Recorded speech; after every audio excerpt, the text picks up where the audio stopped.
I think that this video is going to prove helpful at this time of year when people are already pairing up their snakes. Man, look, not everybody has the money at that time to get everything that you need when you go into this breeding journey. So in this video, I'll cover a way that you can actually determine if your female is developing follicles without the use of an ultrasound or a palpating.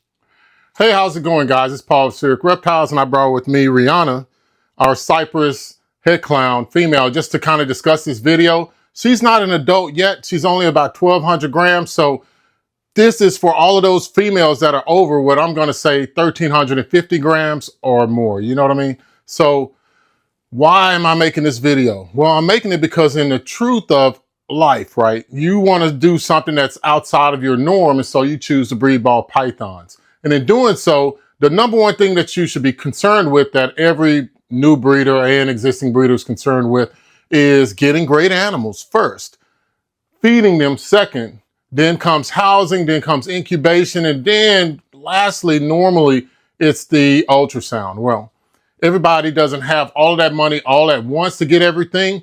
The thing that I think that you should actually start off with is the animals first. Like Rihanna, who is just beautiful and she's always hungry. I hope that she doesn't strike me. But if she does, you know, I know what to expect. The animals first, then the rodents. So whether you feed live or frozen thawed, it's up to you and what you want to do. And the type of rodents that you feed is up to you. But ultimately, you will feed your animals what they need, right? And that's what I'm assuming that everybody will do. I'm hoping that everybody's doing that at least that. Then comes the housing, right? So you can choose to either go with like a rack type system, or you can choose to go with tubs, or you can buy a professional rack. For the adults, you can spend about $1,000 to like $3,000 or up to $4,000, depending on what all the accessories that you want. But that's up to you because you've already figured out how to take care of your animals, right? The incubator can be DIY or you can buy one. Now, I would say when you're just starting out, if you're handy enough to DIY, do it. But for me, we chose to go with the professional model just because when it got to that stage, I didn't want to F it up, right? I think that makes sense. Lastly comes the ultrasound machine. Now, I think that it's a very important piece of equipment. We chose to purchase the ultrasound machine before we got professional racks because we knew that when in a rack system, you're just buying the tub sizes and it's more convenient because you can pull it in and out, but it doesn't change how you care for your animals, whether you have them in a tub system like this or in a rack system. We always want our animals in a clear type of environment to where they can see the sun, they can see us, they can get more enrichment and everything like that. So that's what we chose. But in particular, that ultrasound machine, when we just talk about that, you're going to spend anywhere from $1,500 to up to $5,000 for that ultrasound machine. And that's just money that some people, if you start adding all this stuff up, and Lynn can testify to this, and I'm pretty sure that your significant other can testify to this, man, the stuff starts adding up really quick, and before the end of the year, you'll have been unspent thousands of dollars, right? And it's a lot. So I just want to always fair balance everything because there's stages to everything that you do. You don't have to just jump head first and buy the best projects, the best racks, the best incubator, and the best ultrasound machine. You can actually take your time and assess with your own business plan what's good for you and what's not. And you can determine time frames in which you should get it. Isn't that right, Rihanna? Man, I just really love the way that she's growing up. She's got some beautiful colors from her. We got it from a friend that was actually getting out of the ball python game. And he gave us a really good deal, almost like he was like, yeah, you know, I know that she'll go to a good home. So I really do appreciate him doing that. But she, as I said before, is not an adult. She's a sub-adult. She's pretty big. And over here at Spheric Reptiles, we just don't want to rush our animals. They have to be at least 2 years old. So that's the start of how and when we want to start thinking about pairing up our animals. And this is a recap to another video. But in particular, you want your animal to be at least 2 years or older if it's a female. And then the males, it's kind of subjective, but since this video isn't focused on males, we'll just say that you have an adult male, right? So it's 1.5 years to 2 years old. It's already over 700 grams. It has sperm plugs, you know, yada, yada, yada. It has everything it needs. But in the females, I think that it's very important for you to start at that benchmark of 1,350 grams. I know sometimes people say 1,500 grams, but in reality, as they start developing follicles on those first 2 months, they'll hit that 1,500 gram mark, and they'll be well above that by the time that they lay.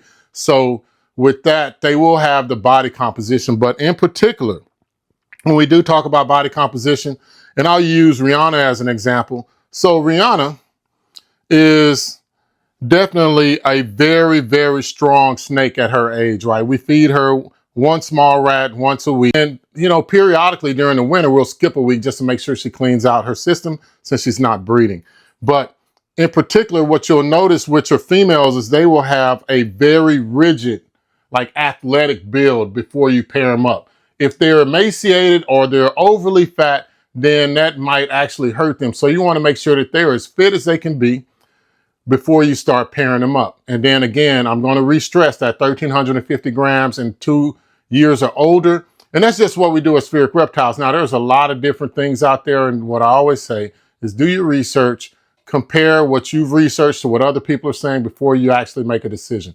But that's where you want to start out with. So now that I put Rihanna up, because she was getting a little bit squirmy, the last thing I wanted to add in on that was that you want to track their weights as you start pairing them up, right? So this is going right into the pairings.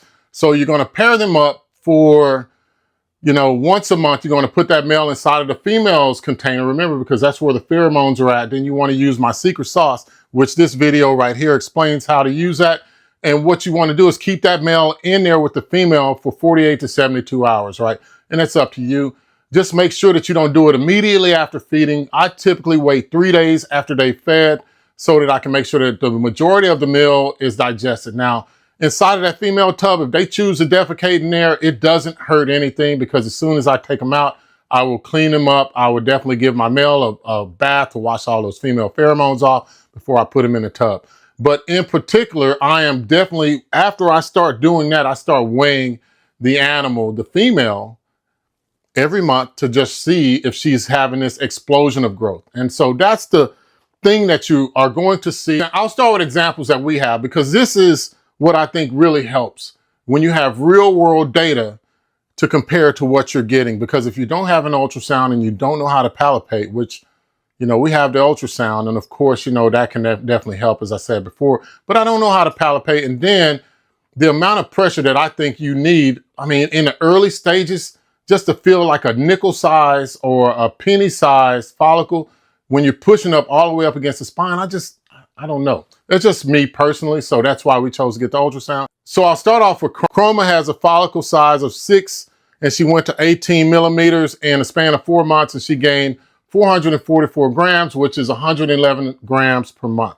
So this is above and beyond what she normally would have gained. So normally ball pythons, female ball pythons, if they're just living their best life and you're just feeding them and they're getting enriched and they're doing all these things, they're going to gain anywhere from no grams per month, depending on how you feed them, to 25 to maybe 50 grams a month. And if we look at the full scale and you just think about that every month, so I'm going to say an average of 25 grams a month over this time frame. So typically it takes a female ball python about 6 months for her to get, you know, well, 4 to 6 months to get through ovulation.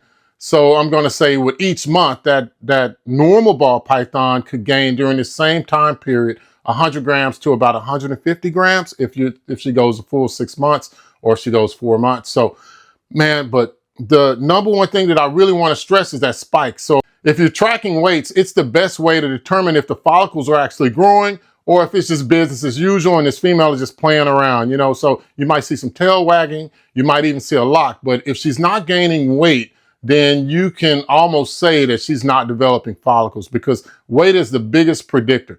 Now I'm going to show you another animal. You see Corella, who went from 9 millimeters to 24 millimeters, and she gained 582 grams in the span of 4 months. So that's an average of about 145 grams per month. And this just really illustrates what I was talking about before, where we actually track her beginning follicles, because we're actually monitoring follicles throughout the year. Well, during the summer months, we really don't. We try to give them a rest because we know we're not doing any pairings in the summer. They're either going to come early in the spring or early in the fall. So it's like in the summer months, And in the dead of winter, we don't really start pairing up. So that way we can get clutches at 2 different times of the year. But that's totally up to you. Now, if we look at that 145 grams per month that she's gained over the 4 months, I actually can start to make some assumptions about where she's at in her follicle growth, which I'll cover later in this video. But just to get to 2 more examples, because I don't want you guys thinking that I'm just telling you stuff, because YouTube is a how-to channel in my eyes. So I always want to show you things that you can compare, just like as if you're doing a tune-up on your car, that you can take to your own snakes and you can transfer the data that I'm telling you to what you have in your real world. Now you got Danny on there. She moved from 7 millimeters to 13 millimeters, a gain of 500 grams over the course of 4 months. And she's actually put on 125 grams during that time. So that's right in line with where she should be at that stage. And then I'll discuss again the follicle stages at the end of the video. And lastly, we have Lucy, who is already about to go through ovulation. Now, hers is over 6 months, where she gained 9 to 35 millimeters and 656 grams per month, and she had a net gain or an average of 109 grams per month. So she's right in the ballpark of being right there. When we ultrasounded her, that was our confirmation. But you can see how that, again, I discussed in another video, that linear growth. So you want to see something that's above baseline. So remember, the baseline for a normal female ball python is just business as usual, is about 25 to 50 grams per month, depending on how frequently you feed her and the prey size. That's nowhere near 100 grams per month, 145 grams per month, 125 grams per month. So you know that something is going on. Now, they can start off, because I always want a fair balance, they can start off gaining, and then at some point something goes wrong. Now, it could be just like with humans, it could be something with the female, it could be something with the male, but inevitably this animal could decide to abort this whole process and then start the process of reabsorbing. So that's the only part that I think that the ultrasound would help, because you'd see that reduction in the follicle size, you'd see it immediately without continuing to pair and things like that. But also, to fair balance, if you do see that, you will see a stagnation of weight. There will be no more weight gain, and then you'll also see a definite refusal of pairing up with the male. They will be on separate sides of the enclosure. There's a lot. But first, if you don't have the ultrasound, it will be that weight that she's not gaining. You'll notice that she'll stop feeding. She'll do a lot. There's a lot of cues. Her attitude, she should become more reluctant whenever you go into her enclosure or her tub. But in particular, that weight gain will stagnate and it will trail off, right? It'll just pretty much stabilize like a business as usual ball python. And that's when you'll know that, hey, something's different about this animal, because she's not gaining that weight that she should with the follicles moving forward. I hope that this is good information for you guys, because, you know, whenever I think about caring for ball pythons, it's so easy for me to just say, well, I want to be selfish and just think about my own ball pythons. Regardless of what people say in social media, they say that when they go to shows, they see a lot of ball pythons. Well, you see a lot of people too, but you still go there. I probably shouldn't have said that, but that's how I feel. And if you know me personally, you know that I am very, very like observant, witty, and to a degree sarcastic. But when it comes to ball pythons, I know that there's people in their own homes with their own collections that definitely have questions. So the number one question that I wanted to answer with this video was, do you need an ultrasound? Well, I'm going to answer that. It definitely helps, but it's not what you need. You could gain experience, because if I remember, collect all this information month over month over month, whether they're shedding, when they eat, how much they weigh. I don't measure when they poop, because I'm thinking that if they continue to eat, that they're also pooping, but also those pairings and things like that. But all right, so now we're at the end of the video, and let's discuss follicles. So as you're looking at the screen, at 10 millimeters, what you're going to get is mainly fluid. So in the initial stages of this weight gain, you're getting a lot of fluid. And so this is when that female, she could, if she's business as usual, remember this is, I'm going to say 25 grams per month. But if she's developing follicles, this is when you'll start to see in the first month at least 50 grams of gaining, right? Because this fluid makes her heavier. So that means that her poop should be smaller. She'll still have the urates, but that actual wet feces will become smaller because she's draining more of that fluid out for these follicles to develop. And they're mainly water, guys, at this point. Now, in the next month, because remember, follicles generally grow 7 to 10 millimeters per month. And so that's why some of the females can go 4 months and then they get to ovulation, because of course you have those outliers that over exceed the expectation. And then you can have up to 6 months. So 7 to 10 millimeters per month. And so at that 50 grams, and so going into the 20 millimeters, as you're looking at the screen again, and this is a chart that's generated by AI because I just put my numbers in and it can make it really nice. So this is when you start to get structural growth. That normal ball python is still gaining 25 grams per month, but now you see an explosion during this phase because the structural integrity of the follicle is actually happening at this point. There's proteins and lipids being brought in. What you're going to see is another 50 grams that this animal gains. And so the follicles are still relatively small at this time. Remember, they're only 10 to 20 millimeters or 1 to 2 centimeters, depending on what you want to say. But they're still relatively small. We're talking about a penny size or less, a dime to a penny size follicle that's inside of her, right? It may be a little bit smaller, but I just wanted to put something in your head so you can think of how small they actually are. Now, the next stage is when they reach 30 millimeters, and this is vitellogenesis. And during this phase is, this is the cool phase because this is when the yolk starts coming into the follicle, and the follicle is actually being fueled by the protein that you're giving the mom. And that's why you see that ultra aggressive feeding response, because she's not only eating for herself, but she could be eating for 4 to 11 other follicles or babies in her. So she's eating for a lot more. So that's why you see that aggressive food response, and you see the weight gain because she's retaining all of the fluid. But how much should she gain during this time when you're around 30 millimeters? Well, she should gain anywhere from 175 to on average 275 grams during this month. So during that 3rd month of pairing, that's when you'll see this explosion. You'll see that skin tightening up. She'll look like very vibrant. She's not going through ovulation, so don't confuse this. But the best way you can tell is if you're looking at the screen, you see this animal has all of her weight near the upper midsection of her body, and it's not moved. It's just right around the center. So that's a key thing to see on top of weighing your animals. Now, at 40 millimeters, this is the late phase vitellogenesis. So the yolk sac is fully developed. You got a lot of lipids. You have a lot of proteins.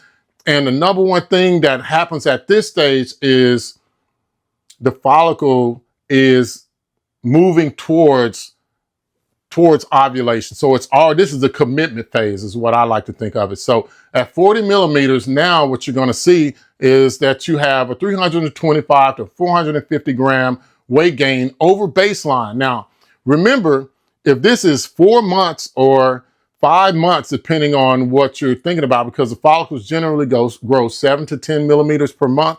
So if that normal ball python at this time has only gained about 100 grams on average, right, in our collection. So now if you think about the 375, 375 to 425, that's 3 and almost 4 times more than what that normal ball python would see. So this is something that you can actually see with your eyes, right? So the best thing about this is you're still pairing up just once a month, 48 hours to 72 hours with that male. And then when you put the male back, you give him a spot A. But more importantly, during this phase, you don't want to mess with too much other than water change. If it has like a little bit of a aroma smell in there, leave it. Like clean up all the poop, because you don't want bugs in there or worms in there with your animals, right?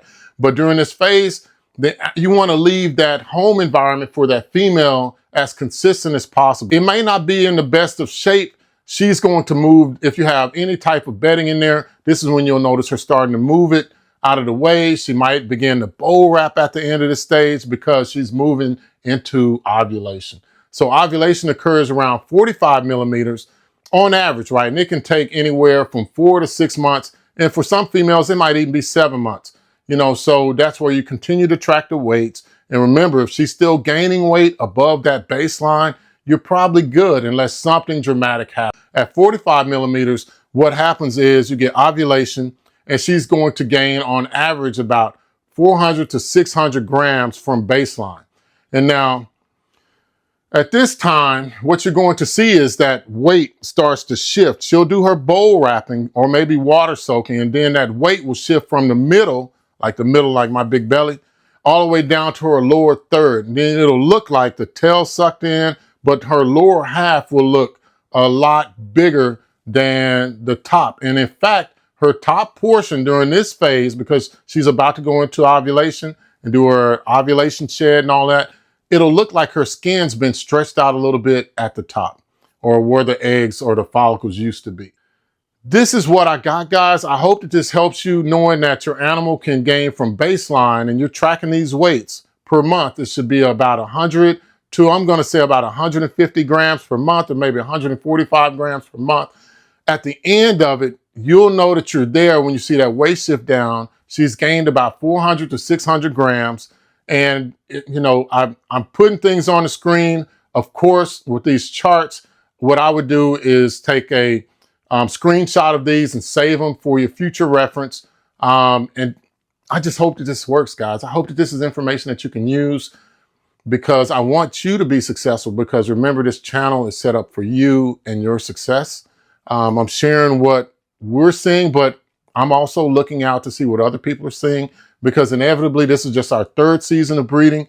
We have had really good seasons of breeding. We've had really good success at moving animals and booking shows and just making friends in the hobby. So I just want to always return the favor, because my number one focus is to make sure that our animals are healthy and that your animals are healthy.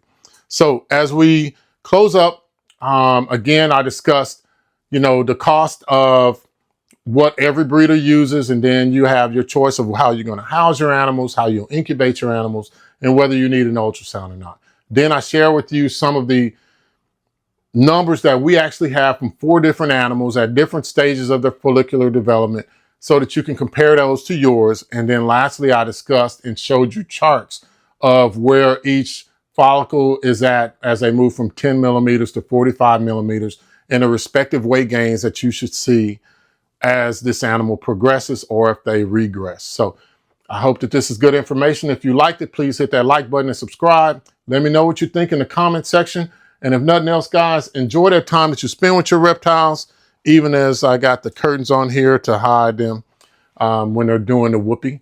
And definitely cherish that time that you have with your family. Thank you.